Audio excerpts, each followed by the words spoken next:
Welcome to KPMG in India's Startup Speakeasy 2.0, where we will do honest conversations with founders of India's emerging giants, where brand builders, culture shapers, and rule breakers spill the real tea. This season, we are going deeper, louder, and sharper.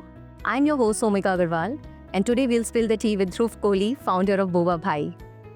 Boba Bhai is India's fastest growing QSR chain, with Korean street food and bubble tea as its key brand.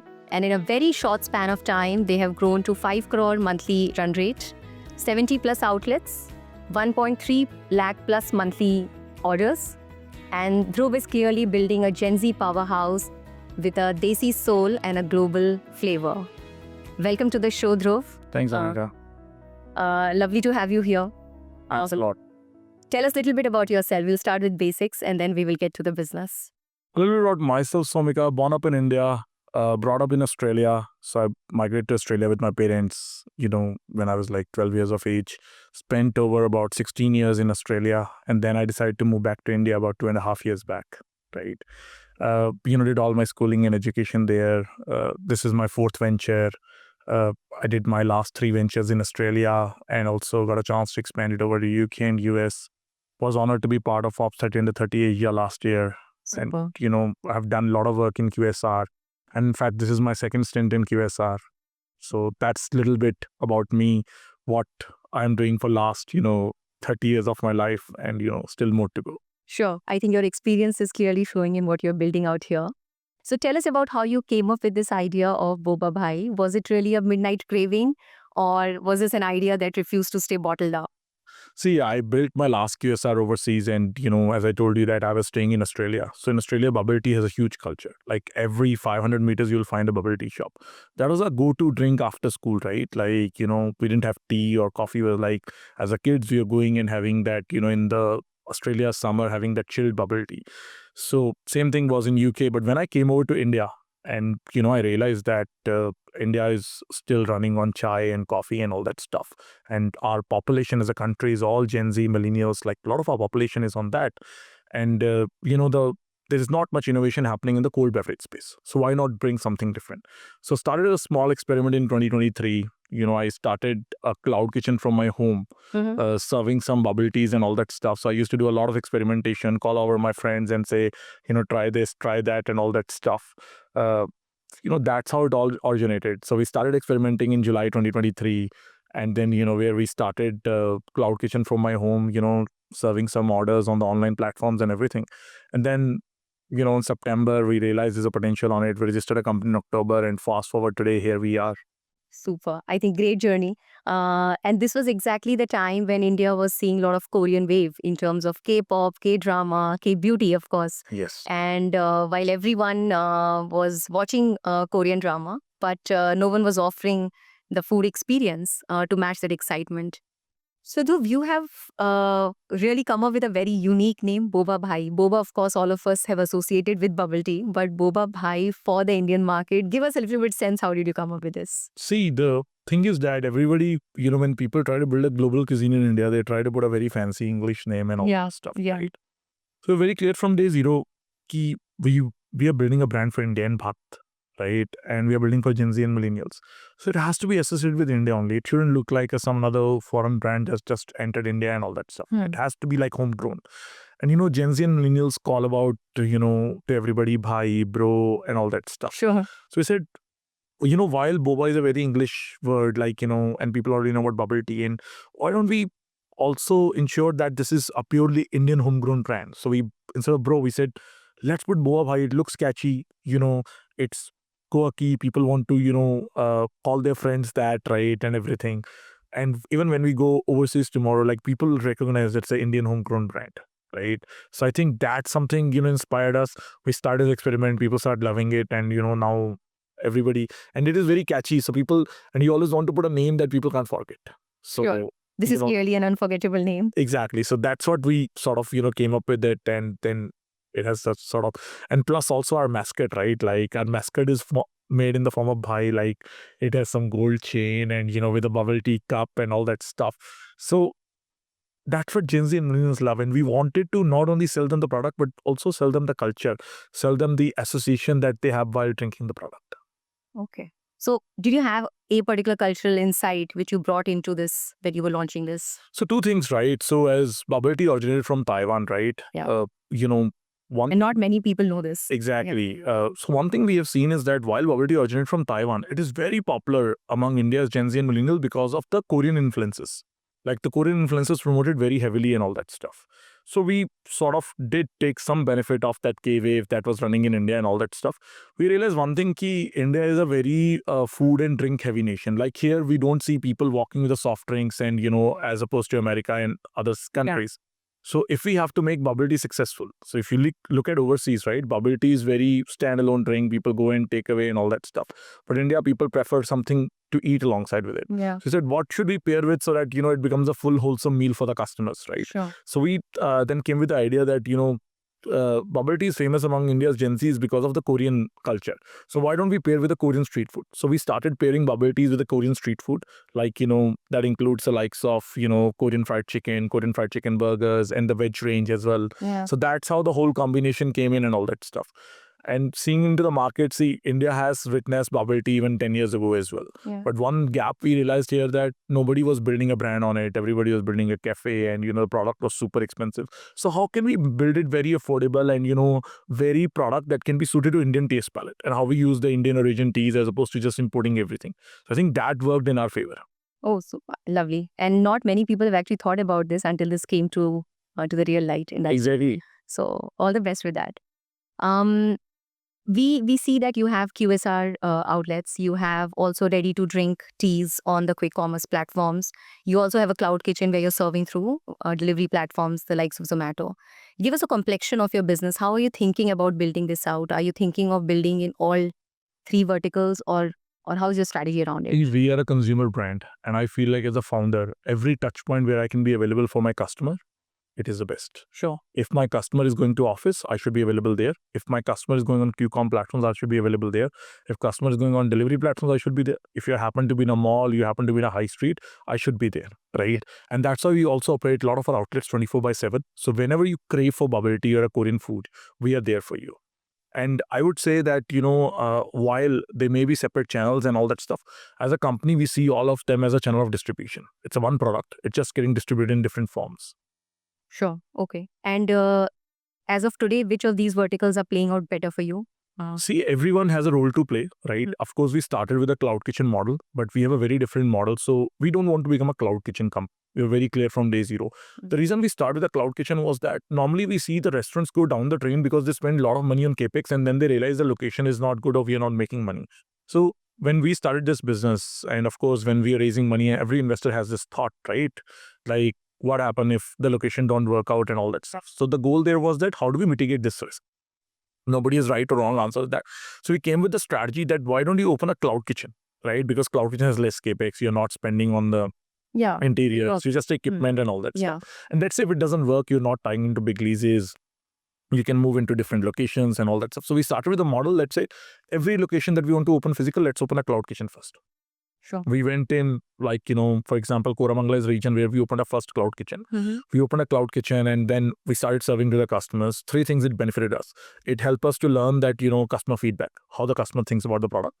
Because, people go on online and they love to post the reviews if it is good or bad, right? Yeah. But nobody's going to come and say to your face that the product is bad. Yeah. So I think that's something that really worked in our favor. It's a great strategy. So you're testing the market with the cloud kitchen, and wherever you are seeing success and with some improvisation, then you are opening. Exactly. So we take about 6 months. Great. Once the outlet crosses a certain threshold figure that we keep it internally, once that threshold figure increases, we know that this is a time to move outside because the revenue is just going to grow from there. And the good part there is that in a delivery model, you only serve 4 to 5 kilometers. So that's the same radius you're capturing. Now, same customer, you have a physical outlet, so he can come to dine in the experience as well. I think that's a strategy we have been using from day zero, and that has worked for us. Okay, great. And I'm sure this ready-to-drink teas will follow because once the brand is established, then people want something at their home as well. It's about distribution, right? Like, you're right. As you said, the brand is established. So we saw that, QCom platforms are just another sort of platform where we can go in. Exactly. Like, there are certain cities where I can't even think, like, currently my RTD drinks are live in Agra, are live in like Saharanpur, Jalandhar, Punjab, where we are not even planning to go right away. Like, it may take us another 2 years to go there, but that platform is really helping us to test the market. Sure. Saying that, hey, you know what, this many people are buying here and this is the feedback. Why don't you go? Perfect. And you spoke about Agra and the tier 2 cities in that sense. Now, you're presently in 9 cities. I'm assuming most of them from an outlet point of view are metro cities. Yes. How are you thinking about? Are you thinking about consolidating the market share first in metros and tier 1 cities and then going deeper into tier 2 cities, or are you looking at widening the See, the the thing split? here is that, right, we already in a couple of tier 2 cities, Udaipur and Lucknow, and that has been doing really well for us. Okay. And I think the model that we are trying to build here is that, so if you see most of the successful brands, QSR India, they try to limit themselves to tier 1. But I feel like the real spending power lies in tier 2. Yeah. People have money, they want entertainment, they want things to hang out and all that stuff. Absolutely. So why not go there and build it up? And that's why we built 2 different teams. The one team that looks after tier 1, and now we're building a second team that looks after tier 2. Okay. Because we were really inspired by the Asian countries that, how they build like 26,000, 30,000 or even 50,000 outlets. Sure. If they can do it, as a country, we have more population, we have more Gen Z, Yeah. and our economy is growing superbly well. So why can't we do this and replicate this in India? Yeah, And- we are actually going towards an India which is aspirational in every sense, Exactly. whether it is clothing or People have more power, even. Yeah. right? People have more buying power now. There's people who have more discretionary spend. They want to spend on, food, clothing, and, other travel. So I think being one of the segments, we want to be present there. And, when we launch in Udaipur and Lucknow, the results are amazing. Like, Amazing, I'm sure. we are selling at the same price point as we are selling in Bangalore, and people are buying it. And people are buying it repetitively because they don't have much options. So when the competition is not there, or when there's a less supply, so there's a very simple rule: go there and try to capture that market. Okay. And on this point, Dhruv, where do you see Boba Bhai in, let's say, 3 years from now in terms of outlets and, let's say, I think in 3 years, Somika, we are looking at 500 outlets, and in next 5 years we are looking at 1,000 outlets. I think Okay. Boba Bhai has to rewrite the QSR playbook in Indian industry. Whereas we have seen QSR booming, and most of the times the QSR in India is ruled by the foreign companies, right? So now it's a time for India to build the homegrown brands and build those brands so fast as the Asian countries do, so that we can be everywhere present. And I think whole ecosystem is supporting that. Yeah, and there's a lot of potential to capture. Exactly. Okay, excellent. Okay, so Dhruv, tell us a little bit more about your growth strategy for the 3 verticals, which is for the viewers, QSR outlets, that ready to drink teas, and of course the cloud kitchen. Sure. See, as I mentioned earlier, like, cloud kitchen is always a stepping stone. So we open a cloud kitchen and then convert into physical store. So every new city that we launch, the cloud kitchens are going to be there, and then we're going to convert into physical stores. So maybe You will plus six- convert the cloud kitchen into the physical. Exactly. Okay, not So what we do is that we shut down the cloud kitchen, Mhm. right? Because just the lease period is small, and then you just move the same equipment to a physical outlet. Okay, So that way, your capex loss is not there. You're just upgrading it. okay, okay. And the idea is to grow all 3 verticals in parallel and with the same speed. Exactly. Okay. See, eventually the time will come where the cloud kitchen vertical will finish. Will finish, Because and because it will become a QSR outlet. But when it comes to RT, right, we already on certain QCOM platforms, Hmm. right? And we are going live on most of them now. We are already on top 3, and Okay. then others will follow. We haven't experimented with MTGT, whereas we have a lot of inquiries from MTGT. So that's something we're building a team now to tackle To that, look at that as well. in 2026. And we also have some export inquiries, because can India be the first nation to export bubble tea into outside India? Wow. Can it not be another Asian countries? Can it be India? Okay. And the good part is that we produce everything in India. So can it be with the country to in this overseas? Absolutely. I think a lot of Indian companies are already considering it in other segments. Exactly. And why not? I mean, make in India, make in India for global. Agree. Now, with scale, there is always a chaos, right? Agree. And tell us about some of the forces, chaotic or calculated, which really worked for Boba during these last 2 years. See, the thing is that the team that we built, I think, in our business, execution is the key. Yeah. So, if we talk about moat, a lot of people think moat in restaurant industry or QSR industry is about the recipes. I don't generally believe that. You can make a great burger at home as well, or anyone can make a great burger. But the question that comes in is, can you replicate that great burger in 500 or 1,000 locations? Can you ensure that? And this is why we see the foreign QSRs are successful, because they've been able to build that SOP, and that can be replicated not only in their country but globally. I think one thing that we've been able to do is that build that SOP from day zero, use the technology in the operations that helps us to scale. Because, from outside it may look like why QSR businesses need tech, why QSR businesses, need that standardization. But it is must for us. If we don't do that, the problem will be like we won't be able to scale it. There's so much moving parts in the execution part. We are a very ops heavy business. Yeah. Whole business runs on ops. If we don't utilize the tech, if we don't have the standardization process SOPs, we won't be able to scale it. Okay. No, excellent. So India is a chai country, right? And there is this tremendous success that we have seen with a lot of tea and coffee QSR chains, of course, offering traditional flavors. Now, boba comes as a very interesting twist with a global flavor. Who do you see as your competition in this segment, if any? See, the thing here is that just before the competition part, I want to touch base on one thing. India consume a lot of chai, Yeah. right? But if you see from last 7-8 years, that culture is shifting to coffee. Yeah. Because the different generation comes in and all that stuff and everything. Yeah. Today we don't call people for a meeting saying let's meet at chai. We say let's meet for a coffee. That will become the norm. Yeah. Right.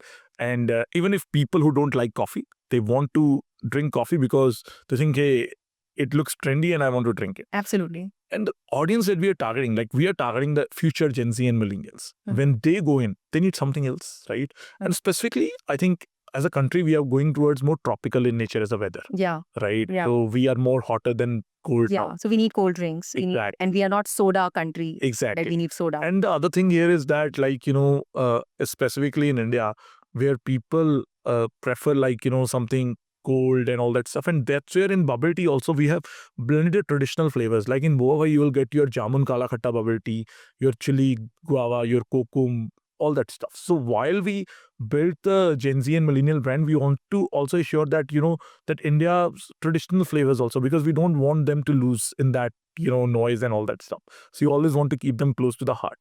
In terms of competition, I guess, like, we've been fortunate. We see a lot of chai and coffee companies actually introducing boba. So that clearly tells in the market, they are thinking that boba has more potential than chai and coffee. Yeah. No, and clearly you're doing something which the market has not seen. So you have covered that white space in some sense. Exactly. Like I'm very glad to see when I go to these coffee and chai chains, they are promoting more boba than coffee and chai. It means something we are doing right. No, absolutely. Okay. Okay, yes, I think India will see a lot more bubble tea in the times to come.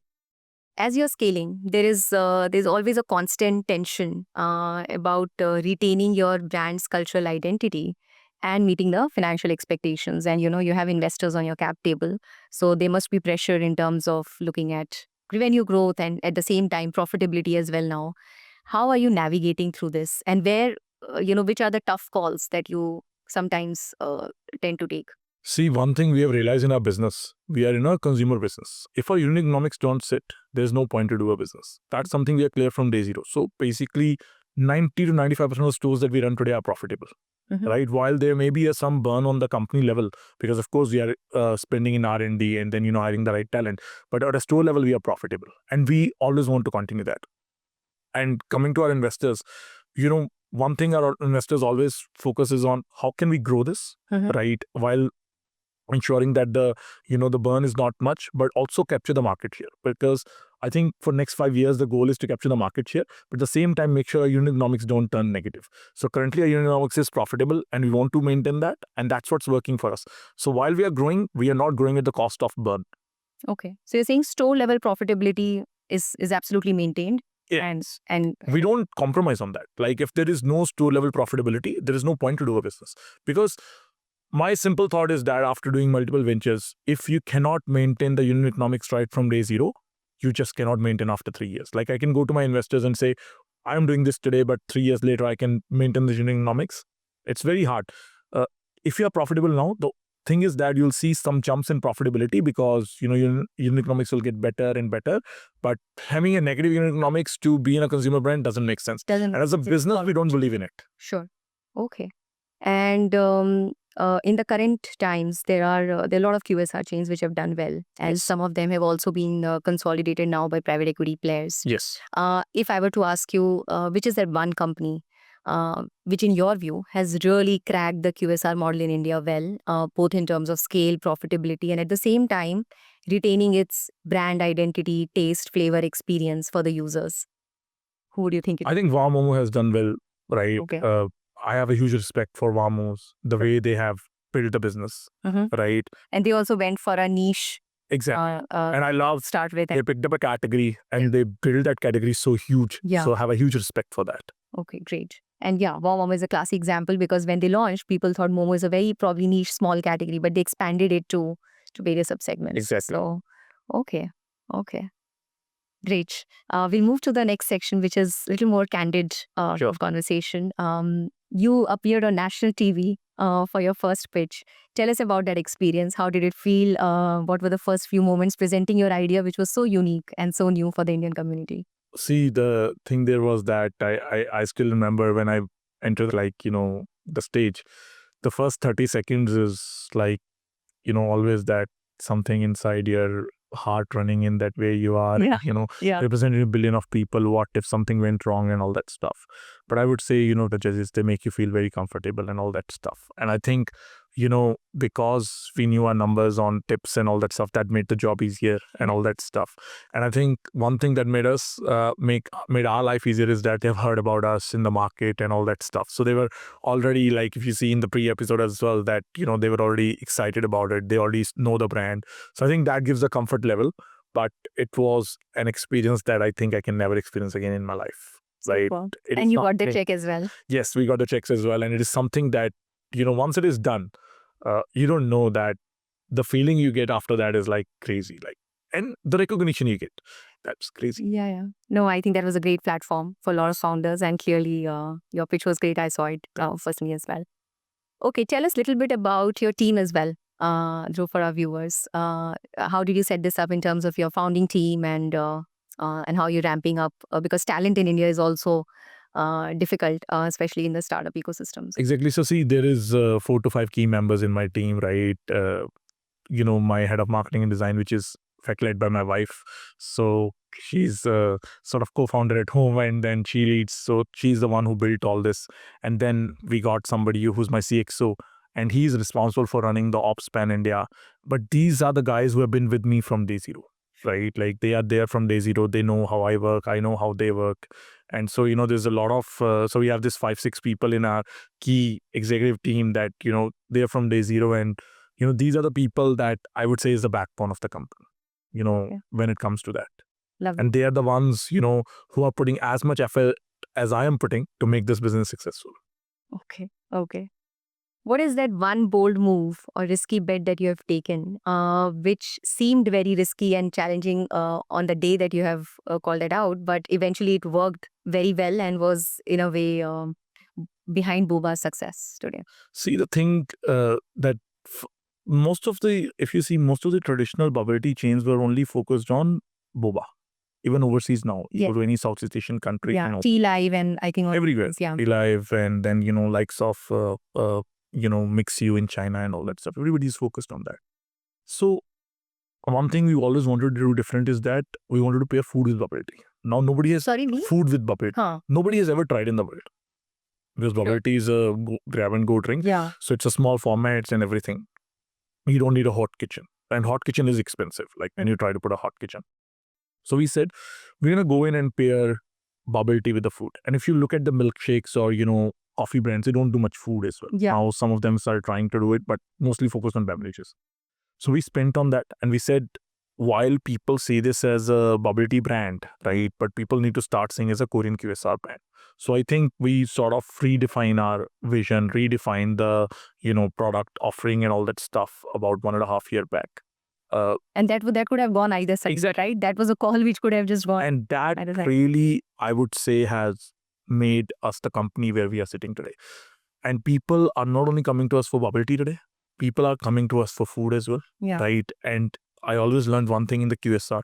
When people start trusting you with the food, it means you're onto something. Because drink is something which is an easy buy, but food is something which is very close to people's heart. And, once you have a meal, you cannot have another meal. Drink, you don't like it, that's fine, you get another drink. Yeah. But food is something you cannot have it again. Yeah. So I think that's where, it worked. We work with online platforms as well, that, hey, which way it can go and all that stuff. But it went very positive for us. We ended up changing our taglines, like, now it says Boba Bhai, bubble teas, Korean QSR, and, Korean street food. So it was a whole revamp, right? But that worked in favor. Sure. Okay. And you'll widen the spread for quick commerce as well in terms of product categories. Exactly. So see, we started with the bubble teas and all that stuff. We do have plans to get into Korean sauces, Korean street food onto the Condiments platform as well. platforms. Yes. Okay. We are already in the production phases, right? Which we'll see some of them coming live in early 2026. So, that's a different vertical altogether. That started just as an experimentation where one of the QCOM platforms came in and said, why don't we bring this on QCOM? And Okay. then, started about 4 or 5 months ago. And then that segment is already contributing about 5-6% towards the company revenue. And we said, in fact, now.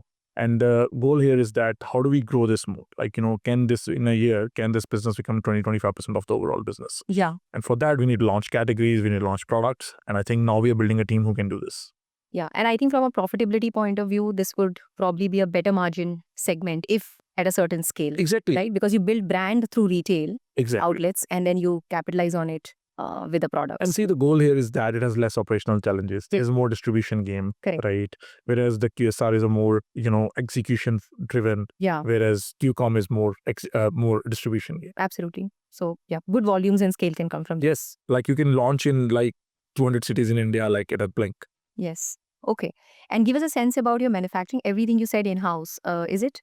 Yes. Or So basically, recipe most of the formulations? so our seasoning, sauces, the bubbles gets manufactured in house Okay. for certain Where is the products. facility? Bangalore. Bangalore. Okay. And for certain products, we use small contract manufacturers because we want to ensure that something that cannot be done by us, can we give, some opportunity to these small contract manufacturers, to boost the economy as well. So we tie up with some of these small factories, where we take up some excess production capacity and do the production there as well. And your last fundraise was, I think, early this year. Yes, we did in January. Like we got the term sheets done in last year. Of course, the process takes time and all that stuff. Money in the bank early this year. Yeah, money in the bank early this year. Okay. So give us a sense on where are you in terms of having the dry powder, and then when are you exactly looking for the next raise round, and how much are you? I think we have enough runway. Okay. But saying that our existing investors are contributing more, right? Okay. So whereas, they are will be releasing the funding news soon in next month or two. Okay. While we're gearing up for a bigger fundraise of, over 100 crores. Yeah. But our existing investors have been kind enough, and then, they love the growth that the company is going through. So they've been, contributing already now so that, the company can keep growing and, we keep building and, doing the keep building the best brand in the market. For us, it's all locations business. Okay. So you're saying 100 crore plus, and probably in what, 3 to 5 months? I would say, yeah, like in mid 2026 or, early 2026, we'll have conversations, right? Like we got some inbound interest as well. Sure. But I'm sure there'll be many people. Exactly. But who will be I think interested. we are finding the right time, right? Can we grow this to another, currently we're at 60 crores ARR. Can we take it just to 100 crores ARR before we go and do the fundraise? Yeah. So I think that's where we are aiming for. It'll impact the maths significantly. So why not? Okay. Excellent. One trick question for you, Dhruv. You built a phenomenal business in Australia, UK, and US, right? Talk to us about that. How did that journey play out, and what made you sell that business to a private equity, and then get back into the QSR again from an India context? So see, in 2.5 years there, we built 500 odd cloud kitchens through virtual brand program. The business was doing really well, and we got an offer that we could not have refused. Right. But coming back on that, like, this is like 3-4 years back, and, at that time, the money that was offered was too much. Okay. And then, when you're an entrepreneur, you had that good exit. So you And think, that was also completely set up by you? Yes, by me, with my other two co-founders. Okay. Right. Okay. And then we said, okay, it's a conscious call. Let's take this money, because that was one first big exit we ever got in our life. Right. Sure. But then you always regret later that you should not have sold it and all that stuff. So that's why when I came to India and I started QSR again, I said, this one we are building to go for IPO, right? This is not something we are willing to go, while we got some early options to, get acquired and all that stuff. But this time we are looking for something bigger, something that can, make not only, see, the one thing we realized last time is that the money is not the only thing, right? The money is one component of it. Like, when we were young entrepreneurs, we were thinking that if I make this money, the life is gonna change. But like now the impact is that you want to build something meaningful. You want to build something that people remember for years and ages and all that stuff. I think you can only build that when you build a company, when you run a company for 10-12 years, you build it publicly, and people see that. So I think that's what the aim is now. Of course, to leave a legacy behind. Exactly. Right? And tea, coffee is a category which is so popular and so big in India. So why not? Correct. Exactly. And that's where we are aiming for, right? If Southeast Asian countries can build such a big business, why not India? If a young founder who has a lot of ideas and unsure where to start were to walk up to you today, what would be your advice to build something that lasts? I would always say one thing to all the young founders: just pick up one thing, regardless. Don't think about whether it'll work or not. Start implementing it. Start executing it, because the amount of learnings you'll have while executing it. No idea is perfect, right? When we also started it, we started as a bubble tea company, then we transformed into food and all that stuff. Now we're into RTDs as well. Once you start doing something, right, you'll find your way. And none of the ideas started. You look at big businesses, they never started with those ideas what they are today. So they started with something else and then they eventually became. Because you learn, you'll have the pivots, you will learn, but start something. Just don't wait for the perfect idea. I think a lot of people keep waiting for the perfect idea and all that stuff. And the merit is not always an idea. Idea can be 1 or 2%. The 98% is execution. If you can execute something, and if you can execute one thing, you can execute others as well. Sure. Okay. Lot to process, I'm sure. Okay. So last section, Dhruv, three values you would want to resonate with Boba Bhai brand for the consumers and users. What would that be? So basically, we always are fair to our customers, right? Whether it comes to pricing or something like that. While we are in QSR business, we always prefer on using the best ingredients in our kitchen. So making sure that So quality is the biggest thing, right? For that, and affordability, so that it is affordable to everyone. We don't want to sell a product that is only some of them can afford and not everyone can afford. Sure. And I think the third thing comes to a team, right? Being honest and true to our team, and being on lookout for them, because they are the people who are driving this. Yeah. Like, I am a part of that team, right? Maybe I'm steering the engine, but there is over 500 people now in my business now that are coming to work every day, that are making sure that every minute the good food is going to people, and that's where we've been able to build this business, right? And I really want to thank you, those 500 people who come to work for us every day and make us feel proud and make our customers some great meals.